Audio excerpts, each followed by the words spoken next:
Woman sentenced to 8 years for attempting to assassinate Brett Kavanaugh. I think some information may have been left out of this headline. Hey guys, welcome back to the channel. Welcome back to Breaking Brad, my series where we react to breaking news and viral moments in short form. Today we've got a doozy of a story because a really horrific injustice was just handed down by a Biden-appointed judge, and then there's just been some bonkers media coverage of it. We're going to get into all of it, but do make sure to subscribe, like, comment, yada yada yada as we go along.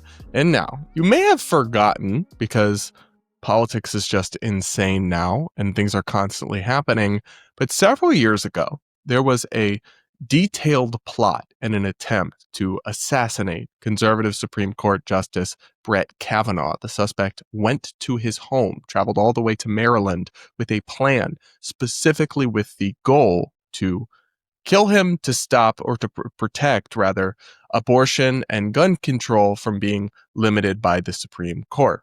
Pretty textbook case. Thankfully, the plot was foiled, or depending who you ask, the suspect says that they decided to not go through with it. But anyway, it did not happen, thank God.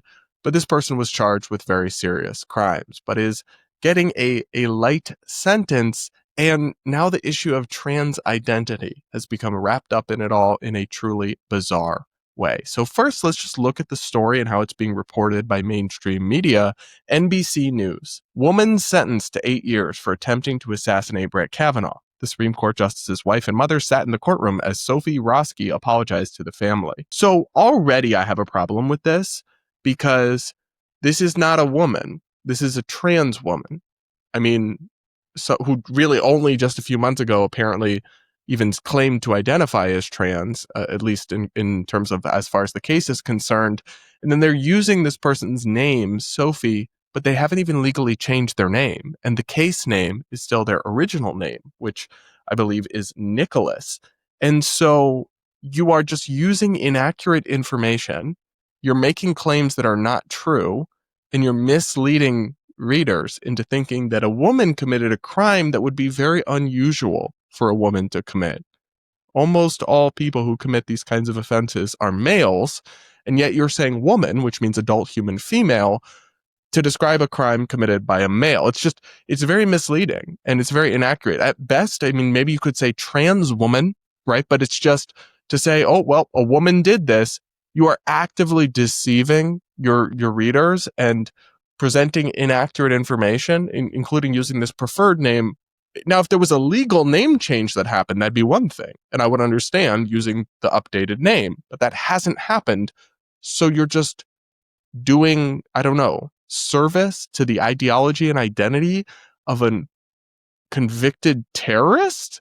Like, what is going on? So the media coverage of this is already bizarre enough. I mean, I saw the Today Show. I can't insert the clip because of copyright, but the Today Show ran a short segment on this and uploaded it to their YouTube channel with millions of followers. And it just says, woman sentenced. The whole segment doesn't mention that it's a trans woman or a biological male at all. They're just actively deceiving millions of people about the truth about this case.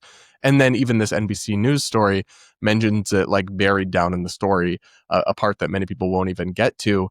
I just think it's media malpractice. And I think it's kind of an affront to women to be like lumping them in with crimes that were fundamentally not committed by women in a meaningful, in like the actual objective sense of that word. But the more disturbing part of this story, yes, guys, we have not even gotten to the disturbing part of the story, is that this individual was given a very light sentence by a Biden-appointed judge who literally cited their transgender identity as a reason to give a much softer sentence. And this sentence is so soft, 8 years, including, if you factor in time already served plus good behavior, this person could be out of jail in just 4 years. After attempting a assassination in an act of political terrorism, they could be on the streets in just 4 years. That is diabolical and absolutely insane. And this judge had to actively go against sentencing guidelines, which are apparently not mandatory, but are guidelines and give a much lighter sentence, and specifically said, oh, I gave this person a lighter sentence because they are trans. She unironically did the Family Guy meme. Excuse me, ma'am. No porn at the bar. Oh, it's okay. I'm transgender. Oh, I had no idea. Do whatever you want all the time. Here's more information from the Daily Wire. Judge Deborah Boardman, a Joe Biden appointee to Maryland federal court, acknowledged there was, quote, a whopping 22-year difference between the sentence that she gave and the minimum of 30 years called for by federal sentencing guidelines. Prosecutors had asked for sentencing guidelines to be followed. The Department of Justice plans to appeal the sentence, the Daily Wire has learned. Boardman said, under the law, I must consider the sentencing guidelines. The guidelines in this case are 360 months to life. It's important to understand the Supreme Court stance on guidelines. They used to be mandatory, but the Supreme Court held that they were advisory. Now, the judge acknowledged that, quote, this crime did involve domestic terrorism, but undid most of the terrorism enhancement created by the U.S. Sentencing Commission to increase recommended punishments in terrorism cases. This is incredibly disturbing, and Attorney General Pam Bondi has already come out and condemned this, and I completely agree, and hopefully they're able to appeal this and get a more lengthy sentence for this individual, but to go out of your way to give a lighter sentence than recommended in this kind of a case where you have someone who tried to assassinate a Supreme Court justice to push a political agenda, sends a terrible message in this time of tumultuous political violence and chaos in American politics. We should be sending everybody, left, right, center, Biden appointed judge, Trump appointed judge, should be coming together to say, we say no to political terrorism. We say no to political violence, and if you engage in it, you will be punished to the fullest extent of the law. Not, oh, we will give you a light sentence because you're trans. Excuse me?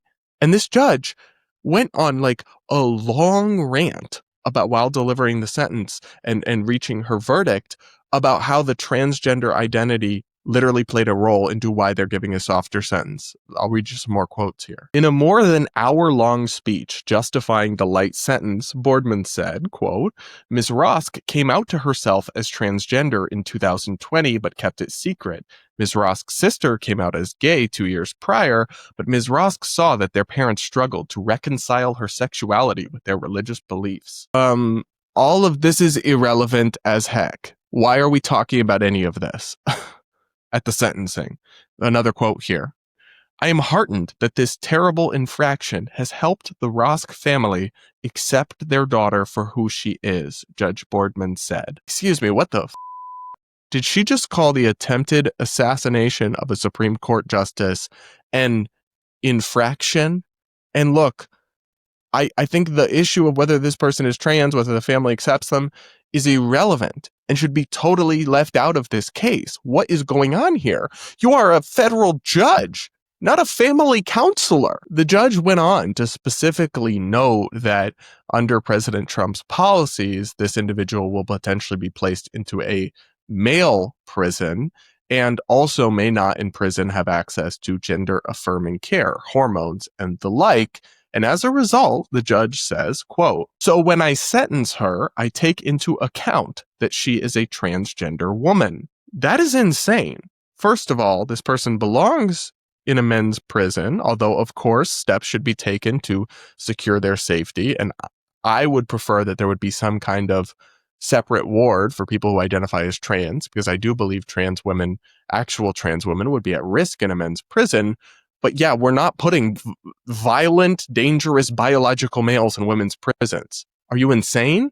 And that doesn't mean that you therefore give violent people or dangerous people who identify as trans a lighter sentence because of that reality.